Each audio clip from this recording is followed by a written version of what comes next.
Il y a les puristes et les autres, mais tous partagent la même passion, la pizza.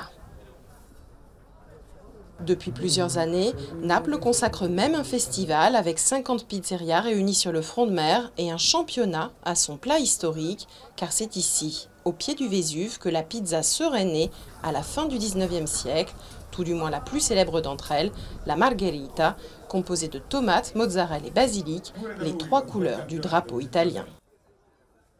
C'est un pizzaiolo napolitain, un certain Raphaël, qui a créé la célèbre pizza Marguerite, en l'honneur de la reine Marguerite, en utilisant une mozzarella.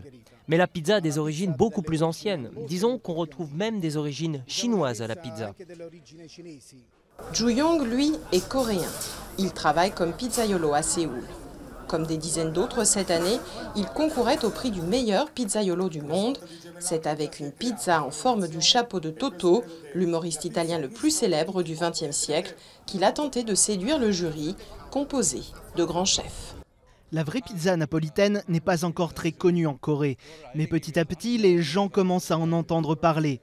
Je veux apprendre encore plus, m'améliorer, en apprenant auprès de mon maître, en lui demandant des conseils pour que tous les Coréens puissent prendre du plaisir en mordant dans une pizza. Et pourquoi pas atteindre un jour le savoir-faire de Gennaro Cervone. À 70 ans, ce Napolitain pur jus a débuté dans le métier à l'âge de 7 ans. C'est lui qui a ouvert le bal des leçons de pizza dispensées au Napoli Pizza Village cette année, devant un parterre d'étudiants particulièrement assidus.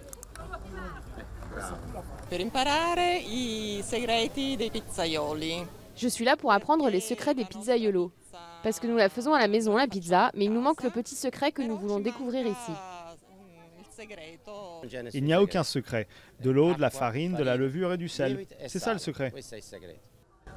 À quelques tours de main et quelques ingrédients prêts, Il faut mettre une petite cuillère de sucre dans la pâte. Ça aide à donner de la couleur à la pâte durant la cuisson.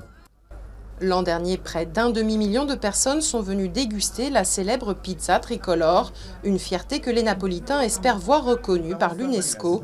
Une demande officielle a été présentée en 2011. Pour l'Italie, c'est un symbole, au même titre que le Colisée ou Pompéi. Pourquoi pas la pizza ? La pétition espère recueillir des milliers de nouvelles signatures afin de voir la pizza napolitaine inscrite au patrimoine culturel immatériel de l'humanité après la diète méditerranéenne ou encore le repas gastronomique français.